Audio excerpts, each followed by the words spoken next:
আজ জানাবো দেহ ব্যবসা থেকে প্রতারণার কারণে জেলও খেটেছেন যে সুন্দরী চার নায়িকা।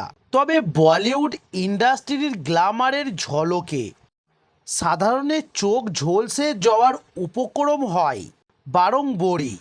ইন্ডাস্ট্রির নায়িকাদের বিলাসবহুল জীবনযাত্রা সবচেয়ে বেশি চমকে দেয়। তবে জানেন কি, রূপালী দুনিয়ার এই অভিনেত্রীদের মধ্যে কেউ কেউ আবার দাগি আসামি। তবে এই তালিকায় এমন নায়িকাদের নাম আছে যাদের বেশ নাম ডাক রয়েছে।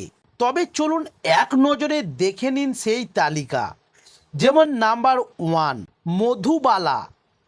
তবে 60-এর দশকের বলিউডের সব থেকে সুন্দরী অভিনেত্রী ছিলেন মধুবালা।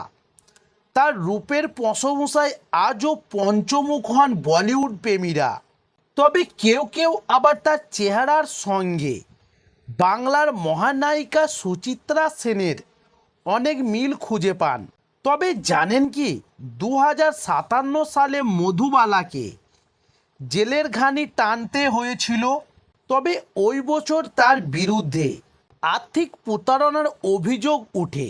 বলিউডের একজন প্রযোজক অভিযোগ করেন যে একটি ছবির জন্য নাকি অগ্রিম টাকা নিয়েছিলেন অভিনেত্রী, কিন্তু পরে তিনি সেই টাকা ফেরত দিতে অস্বীকার করেন।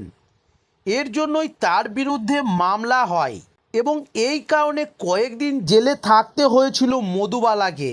এবার জানুন নাম্বার 2, সোনালি।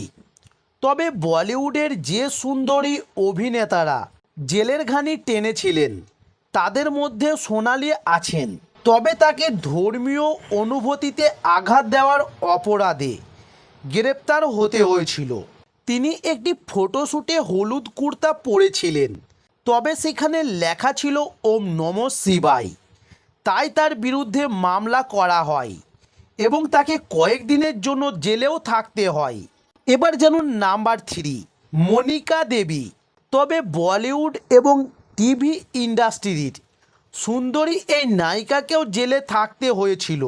তার সঙ্গে আবু সালেম নামের এক আন্ডারওয়ার্ল্ড ডনের প্রেম ছিল। 2022 সালে তাকে এবং তার প্রেমিকাকে কালোবাজারি ব্যবসার সঙ্গে যুক্ত থাকার জন্য অপরাধে গ্রেপ্তার করা হয়। এবার জানুন নাম্বার 4, শ্বেতা বসু।